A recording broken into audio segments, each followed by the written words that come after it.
പഠനത്തിൽ എപ്പോഴും മുൻപന്തിയിലായിരുന്ന അൻസിജി എന്ന 21 വയസ്സുകാരി മിടുക്കിയായ നഴ്സിംഗ് വിദ്യാർത്ഥിനിയുടെ അപ്രതീക്ഷിത വേർപാട് വെള്ളറട ഗ്രാമത്തെ മുഴുവൻ തന്നെ ഇപ്പോൾ ശരിക്കും പറഞ്ഞാൽ ഞെട്ടിച്ചിരിക്കുകയാണ്. സ്വകാര്യ സ്വാശ്രയ വിദ്യാഭ്യാസ സ്ഥാപനങ്ങളിൽ നിലനിൽക്കുന്ന ക്രൂരമായ മാനസിക പീഡനങ്ങളുടെയും പ്രതികാര നടപടികളുടെയും നേർചിത്രമാണ് വീണ്ടും പുറത്തു വന്നുകൊണ്ടിരിക്കുന്നത്.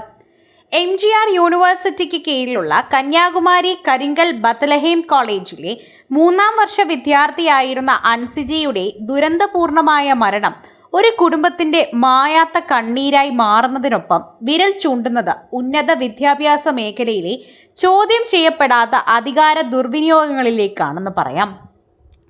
10ാം ക്ലാസ്സിലും +2-ലും ഉയർന്ന മാർക്കോടെ ഉജ്ജ്വല വിജയം നേടിയാണ് അൻസിജി നഴ്സിംഗ് കോളേജിൽ പ്രവേശനം നേടിയത്. സർവകലാശാല പരീക്ഷയിലും 75% മാർക്ക് വാങ്ങി പഠന മികവ് പുലർത്തിയ ഈ വിദ്യാർത്ഥിനി KSRTC താത്കാലിക കണ്ടക്ടറായ അനിൽ രാജിന്റെയും സ്വകാര്യ ബാങ്ക് ജീവനക്കാരിയായ സോണിയയുടെയും വലിയ പ്രതീക്ഷ തന്നെയായിരുന്നുവെന്ന് നമുക്ക് പറയാം. എന്നാൽ ലക്ഷക്കണക്കിന് രൂപ ഫീസ് വാങ്ങി പ്രവർത്തിക്കുന്ന സ്ഥാപനത്തിൽ നിന്നും നേരിടേണ്ടി വന്ന ക്രൂരമായ മാനസിക പീഡനങ്ങളാണ് ഈ യുവതിയുടെ സ്വപ്നങ്ങൾ പാതി വഴിയിൽ കവർന്നെടുത്തത്. വിദ്യാർത്ഥികളുടെ അടിസ്ഥാന അവകാശങ്ങൾക്ക് പോലും വില കൽപ്പിക്കുന്നില്ലെന്ന പരാതി ഉയർന്ന കോളേജ് ഹോസ്റ്റലിലെ മോശം ഭക്ഷണത്തിനെതിരെ പ്രതികരിച്ചതാണ് അൻസിജയെ മാനേജ്മെന്റിന്റെ കണ്ണീരിലെ കരടാക്കി മാറ്റിയത്. ന്യായമായ ആവശ്യത്തിനു വേണ്ടി സമരം ചെയ്തു എന്നതിനെ തുടർന്ന് 15 ദിവസത്തേക്ക് അൻസിജയെ കോളേജിൽ നിന്നും പുറത്താക്കി. ഇതിനു പുറമെ 50,000 രൂപ പിഴത്തുകയായി അടപ്പിച്ച ശേഷമാണ് വിദ്യാർത്ഥിനിയെ വീണ്ടും ക്ലാസ്സിലേക്ക് തിരിച്ചെടുത്തത്. ഈ സംഭവം മാനേജ്മെന്റിന് കുട്ടിയോടുള്ള വ്യക്തിവൈരാഗ്യമായി മാറുകയായിരുന്നു.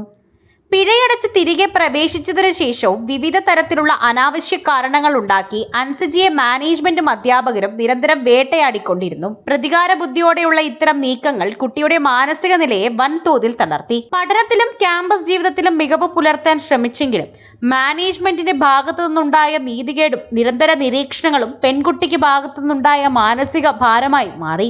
ഇതിന്റെ ഒടുവിലത്തെ ഉദാഹരണമായിരുന്നു ഓഗസ്റ്റ് 14-ന് കോളേജിൽ നടന്ന സ്വാതന്ത്ര്യദിന ആഘോഷ ചടങ്ങുകൾക്കിടയിലുണ്ടായ ദൗർഭാഗ്യകരമായ സംഭവം. ആഘോഷങ്ങൾക്കിടെ ഫോൺ ഉപയോഗിച്ചു എന്നാരോപിച്ച് പ്രിൻസിപ്പൽ ഷീജ സഹപാഠികളുമായി മറ്റധ്യാപകരുടെയും മുന്നിൽ വെച്ച് അൻസിജയെ പരസ്യമായി കടുത്ത ഭാഷയിൽ അധിക്ഷേപിക്കുകയും ശകാരിക്കുകയും ചെയ്തു.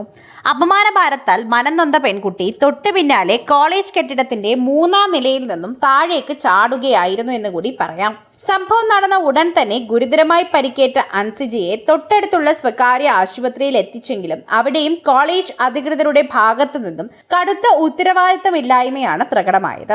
കുട്ടി കാൽവഴുതി താഴേക്ക് വീണതാണ് എന്റെ തെറ്റ് വിവരമാണെന്നും ആശുപത്രി അധികൃതരെയും മാതാപിതാക്കളെയും കോളേജ് അധികൃതർ ധരിപ്പിച്ചു. മകൾക്ക് അപകടം പറ്റിയ വിവരം അറിഞ്ഞ് മാതാപിതാക്കൾ ആശുപത്രിയിൽ എത്തുമ്പോഴേക്കും തന്നെ അവിടെ കുട്ടിയെ തനിച്ചാക്കി കോളേജ് അധികൃതർ സ്ഥലം വിട്ടു.